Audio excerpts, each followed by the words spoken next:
bringing you the best wines at the best price and some of the most interesting theological topics on the internet. I'm Father Justin Waltz. And I'm Father Jaden Nelson. We're two priests and a bottle of wine.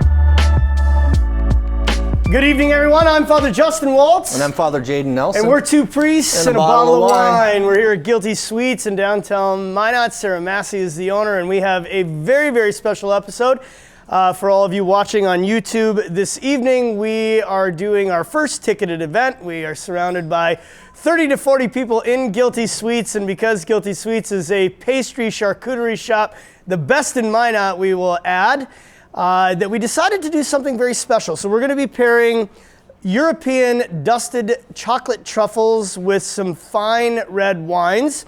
And so without further delay, we would just sort of like to introduce those wines. I'm going to turn it over to Father Nelson just to talk a little bit about the port that we have this evening. Yeah, the truffle that we're going to be having tonight, there's two different kinds, as Father Justin mentioned, and port, which is a strong fortified red wine that comes from Portugal actually, is a good wine to pair with a sweet dessert like this. So we have a ruby Sandeman port tonight, and the other kind of port that you can get is a tawny.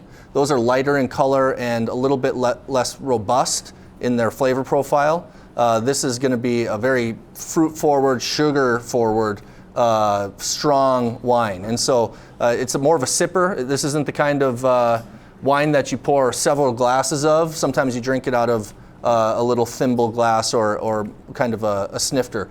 And so tonight we're going to have a little bit of this port it's with 20% sugar bomb, right? Yeah. So like if you're sensitive to red wines in general, like this is hard to get through your system, and it's 20%. So it's like way stronger than your average wine. But if you love like big, thick, sweet red wines, you're going to absolutely love it. It's a dessert wine. And it pairs perfectly with the darker truffle. The other one that we have tonight is super special, and we weren't actually going to do two, but the more we talked about it, it probably is the right way to do it. So a few years back, my brother, many of you know I have a priest, our brother priest. He's not just my brother in Christ, but he's actually my blood brother, Father Josh down in Mandan. And so he was the vocation director for the diocese and kind of got on this national circuit of speakers and invited me to come with him. And through that, we ended up doing what's called a Eucharistic conference down in Paso Robles, California. And, you know, not to judge California one way or another, but we thought we would get out there and it would be, you know, just more of kind of liberal LA. And at the end of it, the topics that we were talking, it's probably 1,000 people at this conference. We really were kind of taking more of a traditional Catholic approach to a lot of moral teachings. We ended up getting these standing ovations. And I'm like, I don't know what part of California I'm in, but this is not what I thought it would be.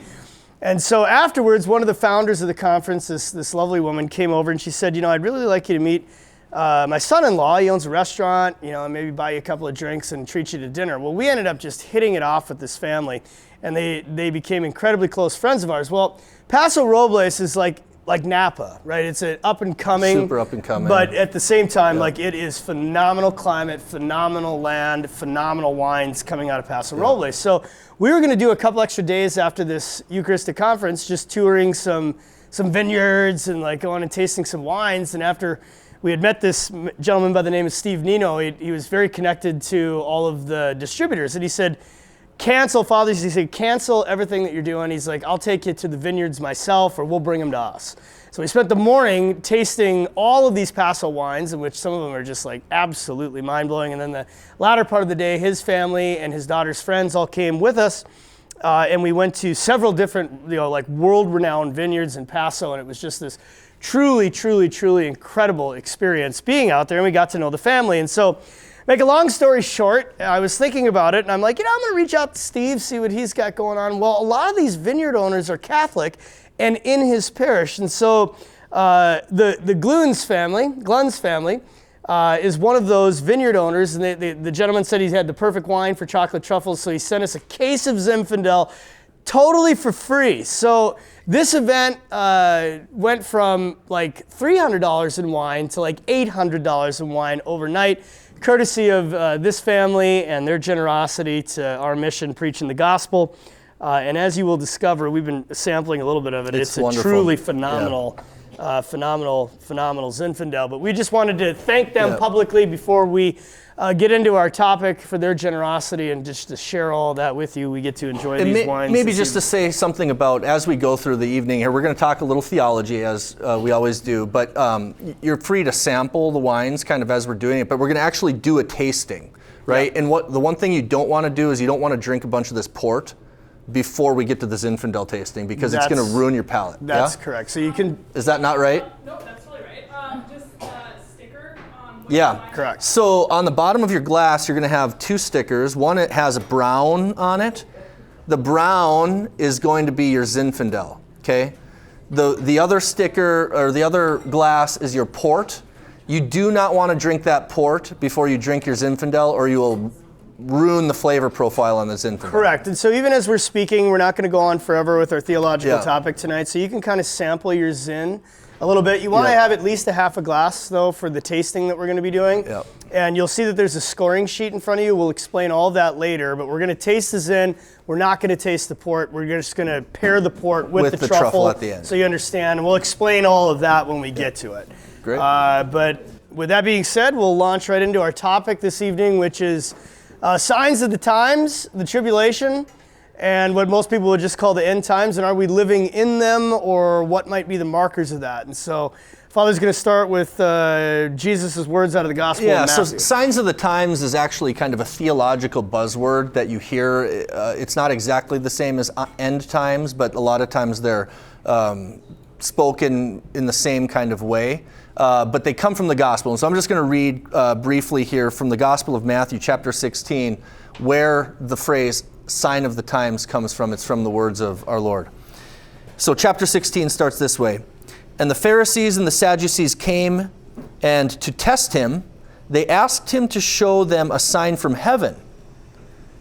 He answered them, when it is evening, you say, it will be fair weather, for the sky is red. And in the morning, it will be stormy today, for the sky is red and threatening. You know how to interpret the appearance of the sky, but you cannot interpret the signs of the times. An evil and adulterous generation seeks for a sign, but no sign shall be given it, except the sign of Jonah. So he left them and departed. So a couple of things here just about this gospel to give context for what we're talking about here. The first is that Jesus has just, in the verses immediately preceding, fed the 5,000 with a few loaves of bread. So he did the multiplication of the loaves, which was a sign of bread from heaven, right? And so he did this sign, and then he moved on from that location to this other location in which we find ourselves. And the Pharisees and the Sadducees, who are kind of his intellectual, religious antagonists in the Gospels, right? They're trying to understand who he is, what his teaching is, why it's different from the way that they see things, and very often trying to test him because he's challenging their religious authority within the Jewish community. And so that's what's happening now. And they're saying, like, perform a sign for us because we want to see what you're all about. We heard that you did this multiplication of the loaves, this feeding. We don't really believe you, but do a sign for us. And Jesus, in this moment, kind of, as he always does, flips the narrative around, and what he begins to talk about is how they're in other ways so good at seeing and interpreting what's in front of them. Like, everybody can read the sky the night before a storm comes and say, or fair weather is coming, and say that because of this is what's going to be coming. Or because of the way that these clouds are, we can expect rain. And if you can do that, why can you not basically see who I am and what I'm about? And so he deflects from that, and he says, you're only going to be given the sign of Jonah. I'm not going to work a miracle for you right now to please your appetite for kind of fluff. What I'm going to do is tell you about the sign that is going to be the ultimate sign, which is myself, which is the sign of Jonah. And what did Jonah do? He spent three days in the belly of the whale before he was vomited back on shore alive. And so the 3 days in the tomb that the Lord, we just celebrated over this Holy Week, right, until he comes forth from the tomb alive, is the sign of Jonah that he's referencing. And I think one of the main foundational platforms of this, though, is that we're living in a time that is sort of superficially religious, right? So You have a lot of different religions, Western religions, a lot of different, 53,000 plus different expressions of Christianity. And so a lot of what we consider to be religious, you'll hear people say like, I'm spiritual, I'm not religious. I've never quite figured that one out, but the religion itself is become more subjective, right? So it's like what I feel the thing is, and in a certain way that's kind of blinded us, right? So if you think about what Jesus is saying in this point, he's laying the foundation of that. In fact, the ultimate sign and foundation of everything that there's going to be is him. He's the Son of God.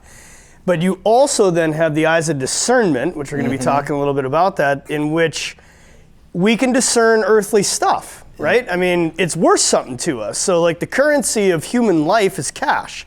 And so if I know how money works or how to make money, I have a business or a good salary, whatever it might be, I have more access to human experience and to humanity as a whole because of this power of this thing we call money. And so we get really, really good at investing it, starting businesses with it, making it because it benefits us. The religious end of it is just sort of that component that it's become in a modern day and age that, I suppose I have to do this, or this is my key when I die to go to heaven. But there's a whole world of this, which unlike money, which gives us access to the human race, this gives us access to eternal life. Yeah. This gives us access to God's will, what's going on in the world. And so we don't necessarily understand that as a society or a human race to the level that we need to be able possibly to see things that are right before our eyes and going on, very similar to what they're doing with them. They got God right in their midst, right? But they don't see the meaning. They don't know who he is. It's like T.S. Eliot said. He said one of the greatest tragedies in life is to have an experience but to miss the meaning. And so we are meaning-filled beings. It's one of the things that, for example, Viktor Frankl talks about in his book, Man's Search for Meaning, which he wrote after he escaped Auschwitz in the concentration camps. He survived it. And he was a psychologist. He was super intellectual and had this profound experience in Auschwitz about how man is inherently a meaning-fueled being. If you have meaning in your life, these people are able to thrive. If you don't, then you wither and you die. And he discovered this in the midst of Auschwitz. The reason I bring it up is because we have information coming at us all the time in our lives. And the question is, are we able to know the meaning of that information? History itself, if you believe in God, is a meaningful thing because it's not random acts. Right? If you believe in God the Creator is the Lord of history, which means that there's meaning within historical occurrences and events according to his plan and to his design. Now, we don't think about this normally, but scripturally, biblically, that's how the Bible works, right? Is basically this idea of salvation history, that God's got a plan, it's unfolding in real time. Faith is the key by which you have access to beginning to understand what God is doing. And to that end then, using the scripture, and there's other passages, we maybe read a little out of Revelation, but we have to be somewhere in that timeline. You follow me? So this thing is just sort of drifting along for 2 millennia. Maybe some of you remember like the Y2K and all that sort of stuff. Like all these people thought that the year 2000 was this, 2 millennia later, Christ was coming back. And we talk a little bit more about that particular thing in a second, but we're somewhere on that timeline, and we're living in one of the most accelerated, interesting times of human history since Christ. So if you think of Jesus of Nazareth, right? I mean, like, maybe we had the Roman aqueducts. Those are pretty awesome. They're still there. They still work to a certain extent. The wheel had been invented. Like, we threw up some pyramids. And that took like 6,000 years. Then you have Jesus of Nazareth, the carpenter who dies on the cross. He's the only person in human history to historically rise from the dead. And 2,000 years after that, I don't know about you, but I'm still fascinated by the fact that we have rovers on Mars. Like, the human race has made more progress in 2 millennia than it has in the 10,000 years that preceded that. And the only hinge pin to that is Christ himself. And we say, well, how can you say that, Father? Well, Christ is the founder of Catholicism. Out of Christianity until 1525 when the Reformation happened, all the educational platforms came from it. Beer came from it. We've had other shows about all this stuff. Medicine came from it. It was this expansion of like an intellectual power in the Holy Spirit that had never been given to the human race. And so now we're on the seemingly the back end of that, right? You might have said, okay, well, let's say the history and the timeline lines up. Okay, well, Christ then would have been born in, 2000, the year 2000 would have marked his 2000th birthday, right? So 2 millennia.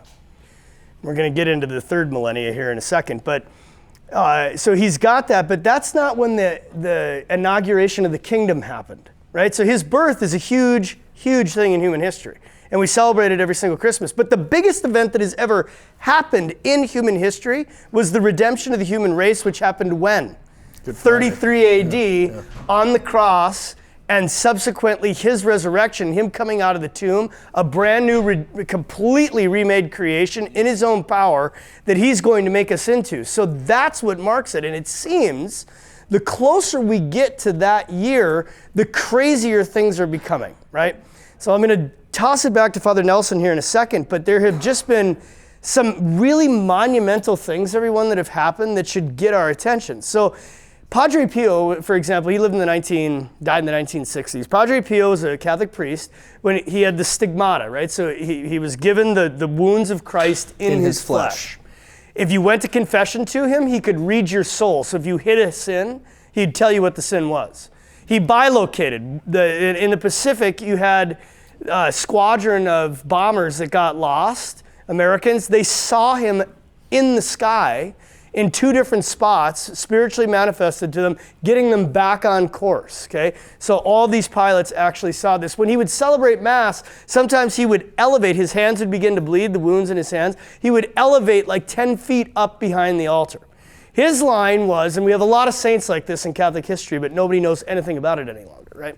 Pretty mind-blowing. But his line was, it would be easier for the earth to survive without the sun than to survive without the Holy Catholic Mass, because it's the offering of Christ to the Father every single day around the world, thousands of times. It's a perpetual sacrificial offering. When coronavirus hit, right, everybody's locked down, we're celebrating Mass, and I saw Pope Francis ascend St. Peter's Basilica to have adoration. And usually there's 20,000 people in that area that he was in. It was raining. It was completely pitch dark because of the clouds.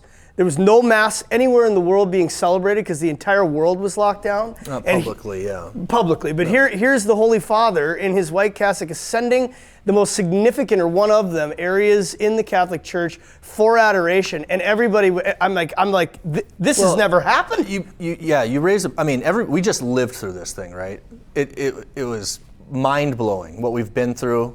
Hopefully we're on the complete backside of this, but that's the point about the signs of the times, is that to read a sign of the times, it has to be an event that is interpretable by not just a single person, but it has to affect the human race as kind of a whole. It's got to be an event, right? It's kind of how the theologians talk about it.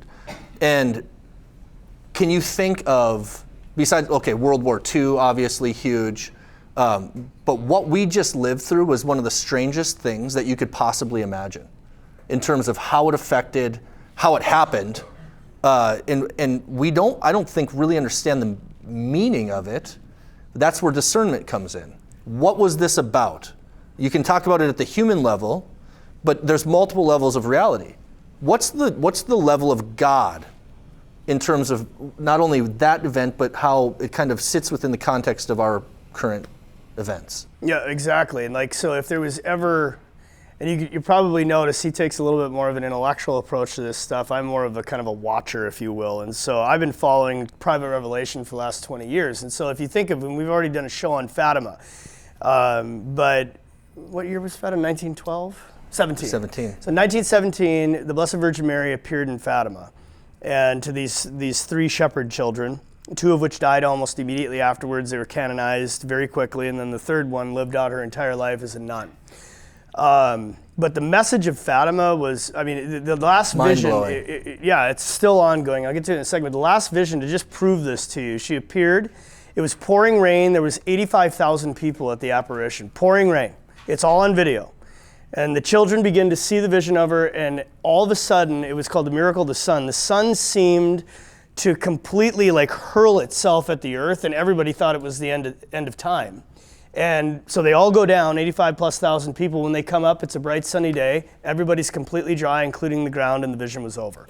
So like it proved immediately that there was something massively supernatural going on after the Vatican's, investigation. Thank you. Investigation of it. They determined that this was actually legit. So she said that she showed the children hell, and that it was a possibility that we go there. Okay. The second and third secrets are debatable, but the second one was that in the end, her Immaculate Heart would reign. Okay. And so they say that as she brought Christ into the world in the incarnation, she will bring Christ back into the world. And if you read the book of Revelation, there's what's referred to as the era of peace. And so we've been praying for this in the Our Father for 2,000 years, right? Thy kingdom come, thy will be done on earth as it is in heaven, okay? And so in the Catholic Mass with them, we pray a whole prayer for peace right after we say the Our Father together. And so we have been petitioning God the Father through Christ in the Mass, in our own prayer, for 2,000 years that he would grant us an era of peace which has never been granted to the human race. Which obviously Christ has saved us from our sins, you follow me? And we have the sacraments, but this would be like even more of an expression and an outpouring of grace to the entire world in which we return in a certain sense, or even a better sense, to what God intended for us before sin existed, okay? So it's not the resurrection, it's not the end of the world, but it's the tribulation prior to this era of peace in which there's a massive conflict between the forces of evil in the spiritual world and the forces of good in which Christ cannot be beaten. Mm-hmm. So when we talk about interpretable things, like have you ever thought, let me just suggest this to you, of a time in human history that's more evil than right now?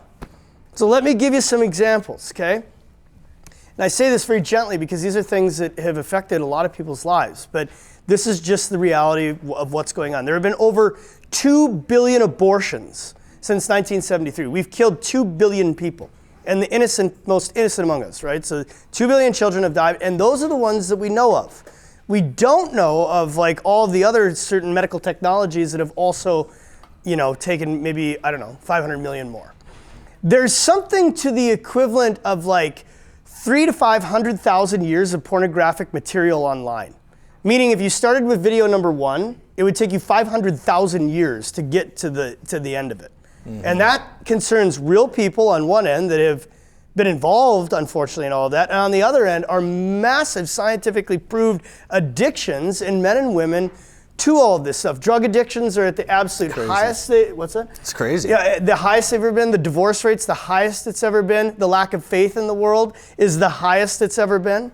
We're back to pagan Rome, basically. And if there was ever a time for the book of Revelation to start unveiling itself, I think it can be argued that at least the stage has been set. And then my final point to that, and I want to read these seals here in a second, but the fact of the matter that, and we live in a bubble in North Dakota. I forget sometimes that people all over the world are watching this, but like when I was out in Seattle, so I priest gets a sabbatical every basically 10 years, and I went to see a friend in Seattle. Now, I'm not getting into the vaccination. This isn't a debate on it. I'm in the military. Obviously, I had to get it, right? So, but I didn't have my card. In Seattle, every single place that we went had an armed guard at the door that you either showed your vaccination card or you couldn't get in. Every church was closed. I couldn't find a confession anywhere in the city. I couldn't find mass anywhere in the city publicly. And that was just Seattle. I was in Colorado, Texas, Phoenix, all of these places at that particular point in time. If you could even find somebody that was open for daily mass, there were no confessions.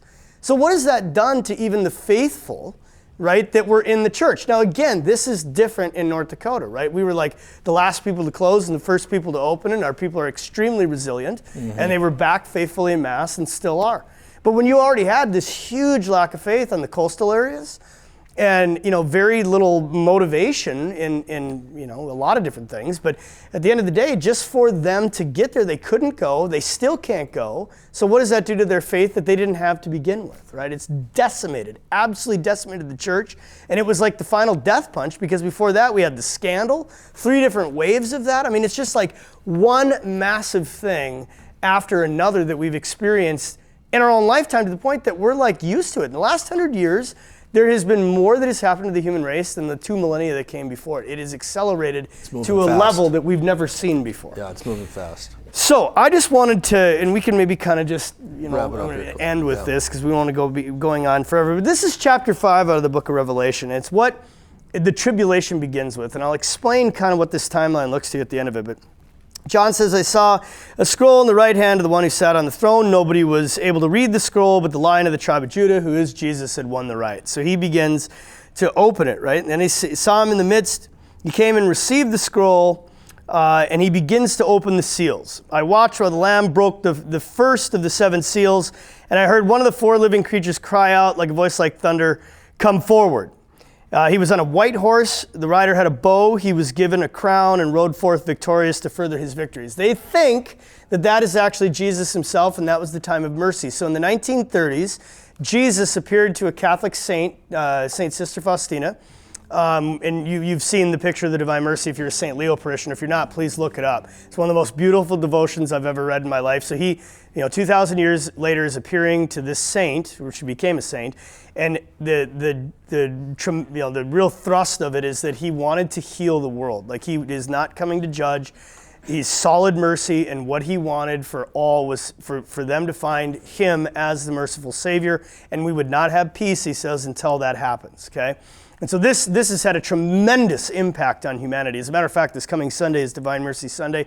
John Paul II actually inaugurated it. If you haven't read about it, please do. It will give you so much hope in your salvation. If you're like me, I need all the hope I can get. But it's really, really powerful. So that was potentially an observable reality of seal number 1. Okay, seal number 2, when he broke the second seal, he heard a voice of the second living creature cry out, "Come forward." And its rider was given the power to take peace away from the earth so that people would slaughter one another. Well, what are we experiencing in the last 100 years? World War I, World War II, Korea, Vietnam. War after war after war. The Generation Xers here, and even if you're a boomer or younger, you've never known a time that we didn't have war. I mean, that is not normal. And the wars that we have, the entire human race. You want to really look up something frightening? The 10 most deadly potential nuclear events that could have happened. And they were avoided by sheer grace. But they're like, holy crap. We almost went to nuclear war over something that malfunctioned. And so we haven't yet. But for all of you here, the rhetoric that's being used on TV right now, we're talking about a nuclear war with a nuclear armed power. This isn't like some thing that we had over in Afghanistan. This is a global nuclear power that has the power to decimate the entire world, and we don't understand their culture. It's not ours, right? They understand power over there. And so they're already testing these hypersonic nuclear missiles, and now we're at another war. Okay, the third one, and this is what's so interesting, it says when he broke the third seal, the rider that came forth on a black horse, and he held a scale in his hand, and he heard the voice of the rider say, "A ration of wheat costs a day's pay, and 3 rations of barley costs a day's pay, but do not damage the olive oil or the wine." So what's that? The economy, right? And so what are we dealing with? Inflation. We're dealing with, and you want to maybe talk about this is just, I don't want to go on forever, but this is nuts with this article. Famine. Yeah, famine, because we're out of fertilizer. Yeah, there's a gentleman who does kind of macro analysis of global trends, and his name's Peter, what's the last name here, Zihan or Zihan. And he sent out this newsletter a couple of days ago just about the third horseman of the apocalypse, the return of the third horseman of the apocalypse. And it's basically about what the disruption of the food supply chain that's potentially coming out of the Ukraine war based upon fertilizer. And the fact that he basically talks about there's 3 major ingredients to fertilizer. And what does fertilizer do for us? It triples our ability to produce food. If you have unfertilized, you're going to get a certain amount of return on your seed, on your crop. If you don't have fertilizer, and it triples our ability to produce crop. And so there's 3 different ways that fertilizer is used in the global agricultural economy. The first is phosphate. Well, China has banned the export of phosphate because they're in their own food struggles right now based upon a kind of swine flu or a swine problem that they have. And so they have to secure their own stores of rice as the basic staple of foodstuff in China. So phosphate is not coming out of China anymore. And this isn't going to be fixed for at least a year or two. Natural gas. We all know what's going on to the natural gas supply globally as a result of Russia and kind of what the decisions of the West have been with fossil fuels. So natural gas leads to nitrogen type fertilizers, and the majority of this has been disrupted by the Russia-Ukraine conflict. Finally is potash. And potash, if you think of the supplies of this, Russia plus Belarus equals 40% of global supply of potash. And his point was simply that you can't fix this overnight. It will disrupt supply chains for fertilizer. Fertilizer is going to lead to lower yields.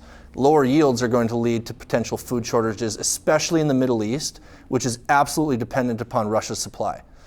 And so the Arab Spring actually was, in fact, catalyzed by supply chain issues with regard to fertilizer based upon Russia supplying the Middle East a couple of years ago when we saw what was going on with Syria.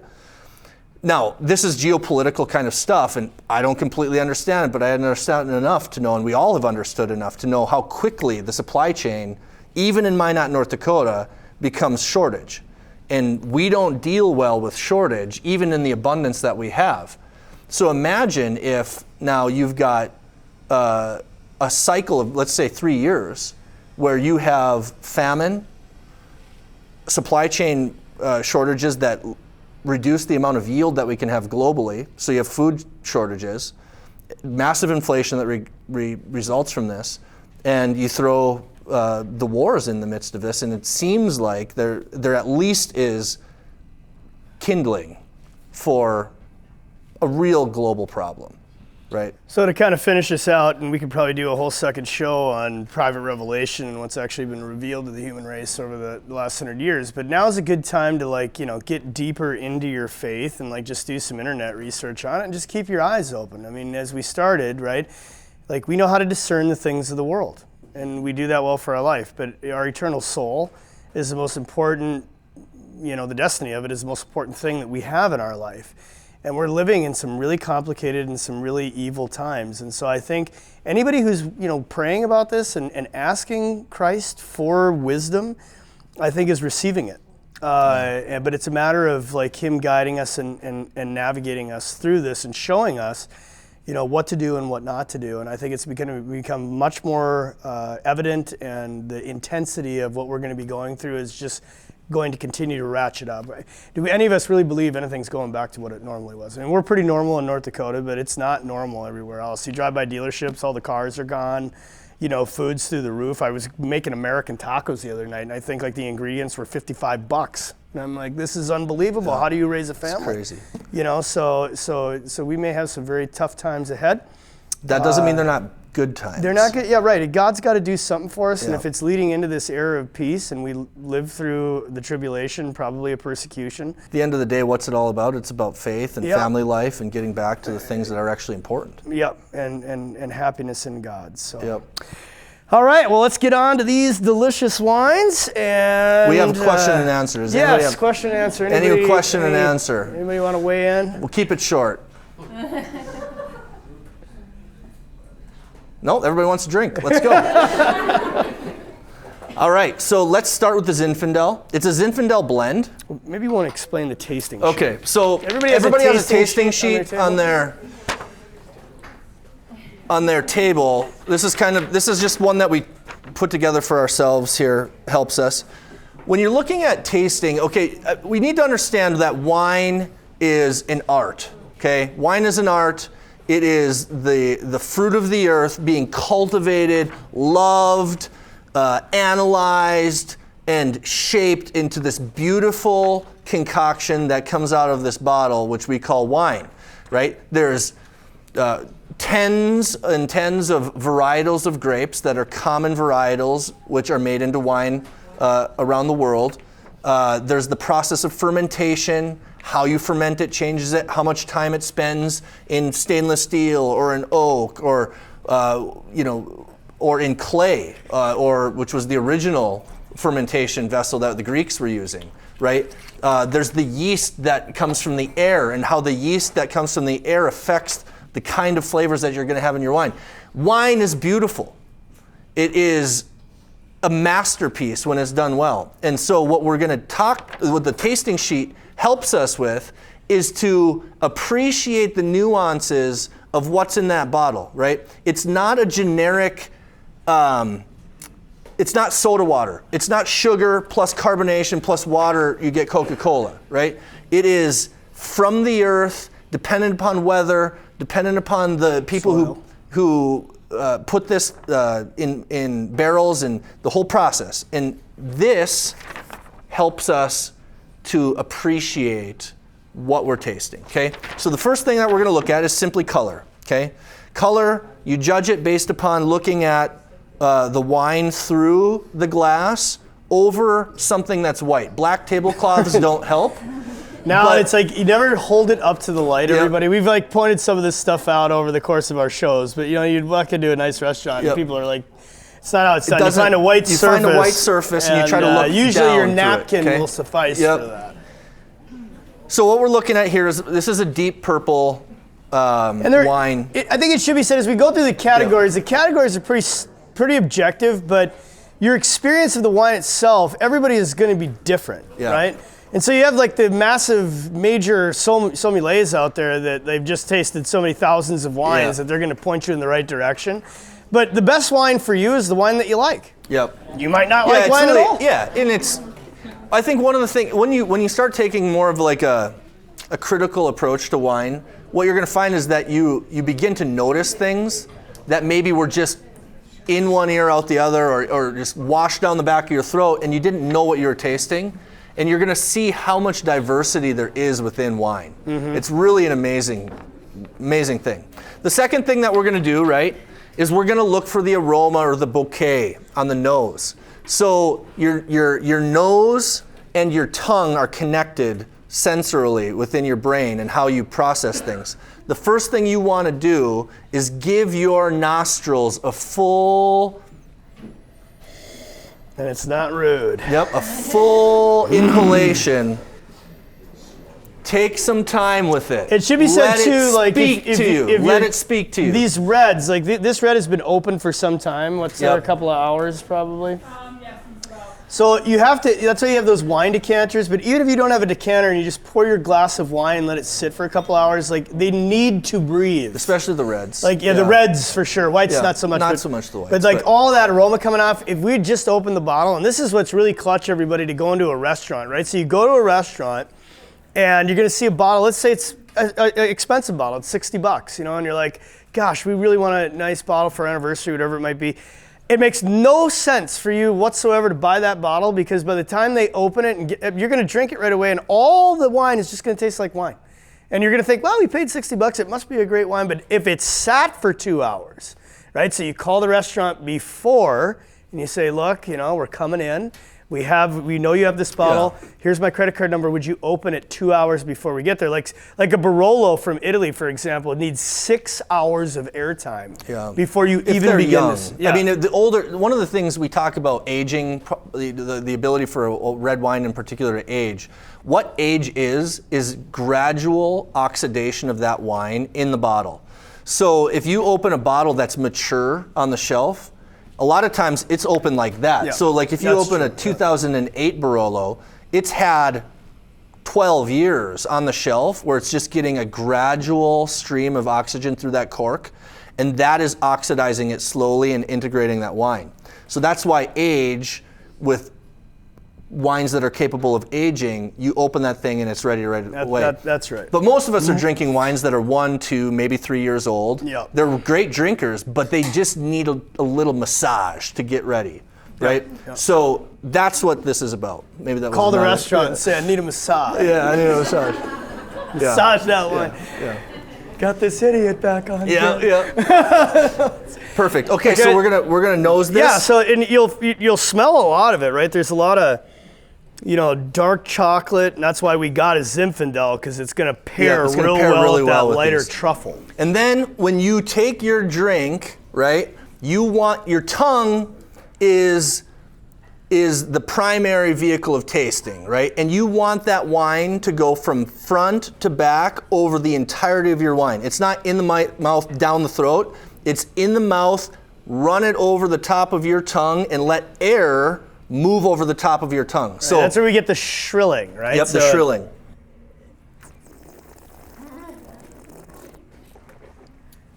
Wash it around. Yep.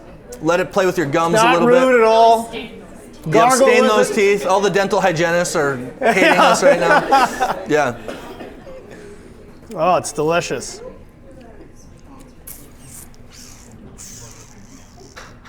You want to take him through the scoring? Yeah. Wonderful. So Father Nelson then is going to walk you through the sheet, and you can kind of, What are you getting? What are you getting? so let's start with the color. It's obviously a deep purple. ruby purple Yep. red. It's got you can see it's a 15% alcohol wine, everyone. So it's pretty heavy, and that's that upper layer there. You can kind of see the alcohol. On the nose, I don't know about anybody else, but I'm getting huge dark chocolate cherry, which is normal for a big, thick, chewy Zinfandel like this, and it's really gonna totally complement the truffle. But there's maybe even some caramel, plum currant, Black currant, like black crazy. currant, yeah. Choke cherry pith. There's a little bit, the tannic structure, we'll get to tannins here in a bit, but I'm thinking of even leaves, a little bit of leaves on that back end. Leather. Foliage, I definitely think foliage here. Remember, there's no right and wrong. People are looking nervous like it's a college say. I don't want to get it wrong. thing. This is not going to be scored at the end of it. It's not going to be scored. But definitely raisin. Raisins? Oh, raisin for sure. Lots of raisin. Everybody's going to be going home and be like, do we have any raisins? So a couple of years ago, Father bought you can get wine smelling kits. Yeah, nosing kits. Nosing kits, and so they'll have all the different flavors, and you memorize them. And so when you smell it, you're like, "That's anise," Yep. and he's like, "Yes, that's anise." Yep. So. And then finally is the mouthfeel. Yeah. So red wine. Okay, so all wine has tannin, but red wine is known for tannin. And so if you've ever had a red wine that you felt like it was pulling the gums away from your teeth, okay, that's heavy tannic structure. That's probably underripe, okay? Tannin can be anything from smooth velvet across your mouth to sandpaper, right? And so it's about the mouthfeel. It's about the body of the wine. Correct. The other thing that really affects the body is acidity. The acidity is the thing in the wine that is going to very often, especially in white wines, make you want to come back for another drink right away. Yeah, this is not an acidic wine, but if you get an acidic red, and I don't mean to be going off on a tangent here, but you want like a real fatty steak or something like cut that. It cuts fat. right through it, Yep. and it makes you want more of the steak, and they really, really complement. That's another, like when they just say red to beef, white to fish or chicken, like there's just so much variety. Like if you really start reading like how they pair with food, it's very similar with sake. Like sake in Japanese beer, like probably pairs better than like any other drink out there with rice-based stuff, right? So like you have it with sushi or something, it's just perfect. Well, French and Italian wines or California wines, like they really do go with that higher level, like kind of gourmet meats, proteins, that sort. But you also need to know what you're doing with them. Yeah. You just can't say, well, Big Red is good for this, right? It's not necessarily good for that. It might absolutely be horrible and you wasted your money. Or just because it's got some big price tag on it doesn't mean that it's a really good wine, right? And there's fresh wine and aged wines and a lot to know about it, to say the least. And some people love wine and some people don't like it at all. But the best way to become an appreciative person of wine is just to start. Yeah. Just start. Enjoy it. Right? Okay, so the mouthfeel, I think I'm getting, again, chocolate currant on it. It's chewy. It's big, thick, muscly wine. Okay, so as you then score it, you're going to want to add 25? Yeah, so there's a kind of standardized way of scoring. Who started this? This is a very interesting, again, we don't want to be going on too long here, but Robert Parker, and he was one of them, and he's still an acclaimed sommelier, probably written more reviews. He was a lawyer, but he was an expert writer. And in the 1960s, he was a young man, and he started, I think the Wine name of the Spectator? no, it's Wine Advocate. Wine Advocate. And so he started writing and tasting wines. Well, then everybody and their brother, he came up with this scoring thing. They wanted him to taste their wines, so like his wine collection is absolutely, unbelievable. But then other sites popped up, I suppose magazines at the time. Wine Spectator is a big one. You kind of got, a wine again is what you like. These are acclaimed people that know because they've drank a lot of wines, like what the good wines are and can get you pointed in the right direction. But just because they're scoring something doesn't necessarily mean you're gonna like it, So like you got to drink your own stuff and kind of get it. Like people here tonight are gonna try this port and be like, this is awesome. Others are gonna be like, that is way too strong. Yeah. There's people here that can't, I'm one of them, can't drink a lot of red wine because it just makes me sick as a dog the next day. Yeah. Other people, they drink nothing but that, and their bodies handle it a little bit different. I'm more of a white guy personally. So it's what you like and then getting into those varietals and finding like kind of a method to the madness of how they work. Don't let it be, ostentatious or something that keeps you from enjoying wine. Sorry, so the way that you're going to start your scoring of your wine, you're going to start with 25 base points.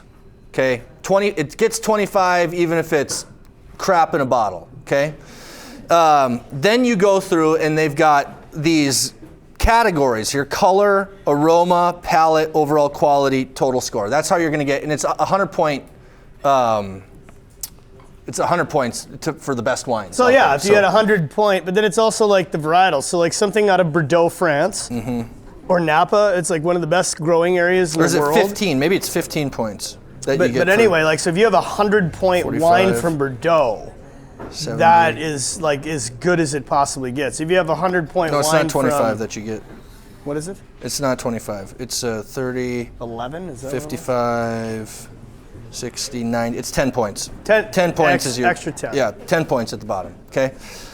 So color, the way I rate this, it's got beautiful color. It's dark.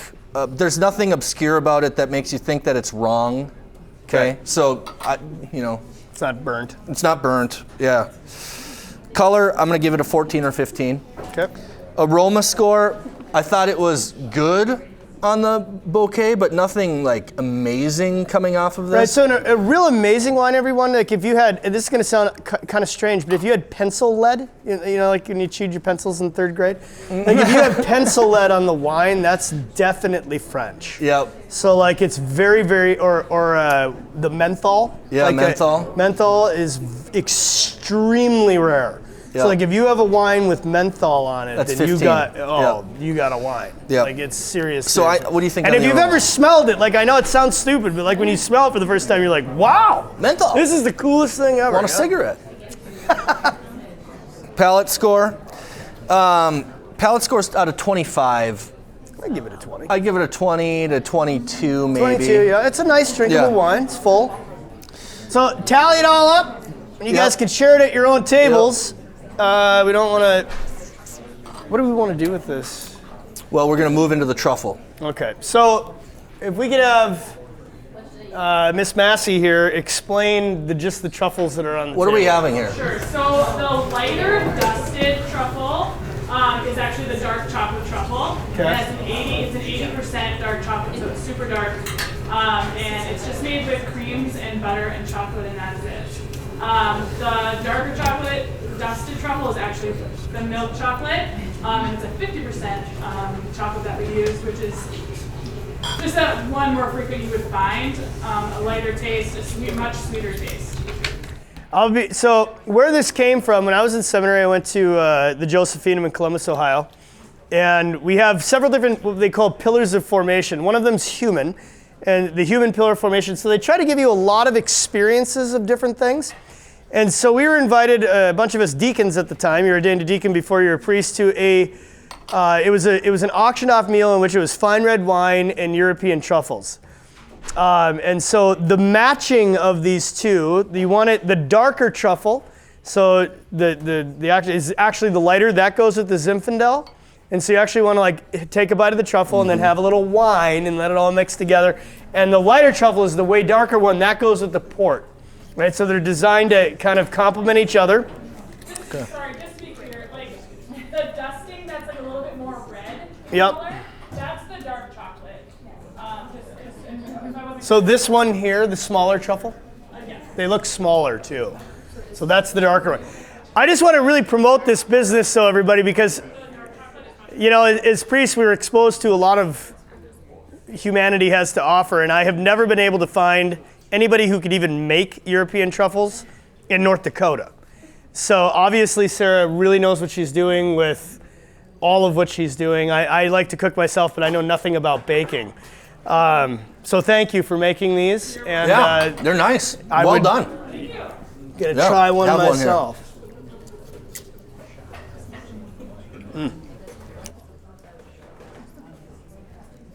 Oh yeah.